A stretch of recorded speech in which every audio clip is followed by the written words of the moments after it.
Simple lang ito pero nakikinig talaga siya at magugustuhan niya. At dito mag-uumpisa ang kasiyahan na iyong hinahanap. Yan ang ating pag-uusapan ngayon. Gusto mong malaman bago mo ito panoorin. Tapusin mo muna hanggang sa matapos para malaman mo kung ano yung sinasabi ko. And once again, if you are not yet connected, please do subscribe and click our tiny notification bell so that you'll be updated every time we have a new upload videos. Disclaimer din po, ang mga videos po natin ay para lamang po sa may bukas ang kaisipan at may malawak na pang-unawa. Kung wala po tayo nito, maaari na lamang pong mag-skip at mamili ng mga videos na nararapat para sa inyo.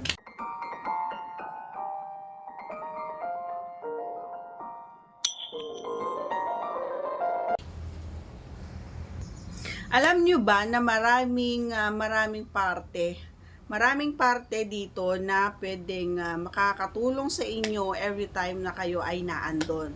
Para sa akin kasi, number one, yung kapag nandito siya sa aking batok, kapag medyo iniihipan niya yan, and then minsan hinahalikan niya yan, o di kaya dito sa aking leeg, yan. Ito yung mga simpleng parte ng babae na sigurado ako na mapapayas mo siya. Alam mo yon, yung medyo mahiyain siya, and then nagawa mong i-touchy yung part na yon is hindi ka, alam mo yon, hindi ka mahihirapan kasi nga siya na yung mag-giveaway or siya na yung magbibigay ng hudyat or siya na yung gagawa ng way para siya ay iyong kanto ikanto-kanto, gano'n. So ito yung mga parts, gayang sinabi ko, dito, and syempre dito, pinaka-best. And syempre dito, syempre, hindi yan nawawala kasi mostly of the time, ito talaga yung number one na ginagamit natin para makuha natin, kumbaga, yung attention nila, no?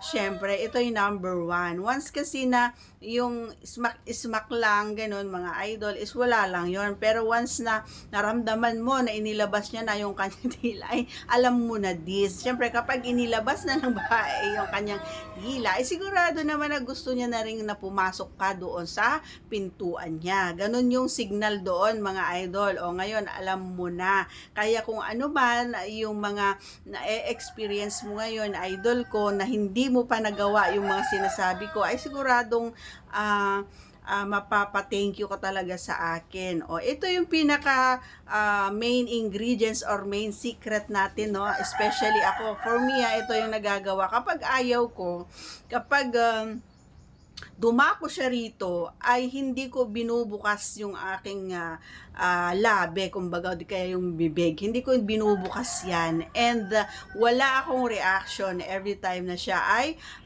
nakikipag na dito. Pag dumadampi na siya rito. Pero kapag siya ay dumampi rito at kusa kong ibinukas or kusa kong inilabas, kumbaga yung ilan natin, ay alam na this. So, yun na yung hudyat niya para magtrabaho.